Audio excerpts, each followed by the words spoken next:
High বন্ধুরা, তোমরা অনেকেই জানো যে আমি দুদিন আগে সুন্দরবনে ঘুরতে গিয়েছিলাম। তো ওখানে একটা দাদার সাথে পরিচয় হয়। সেই দাদাটাকে বাঘে কামড়েছিল।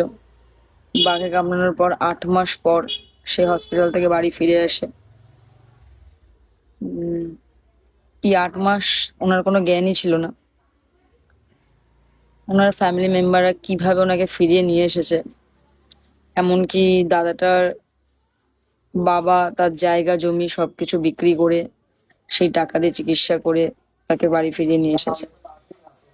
এদের এই সব কারণে তাদেরকে কতটা যে ঠকতে হয়েছে, কত টাকা পয়সা এদিক ওদিক হয়ে গেছে তার কোনো হুঁশ তো নেই, হিসাবও নেই। তারপরেও যে মানুষটা ফিরে এসেছে, এটাই অনেক তাদের কাছে। কিন্তু তাদের এই যে সুন্দরবনে মানুষ যারা থাকেন ওখানে, তাদের প্রত্যেক নিহত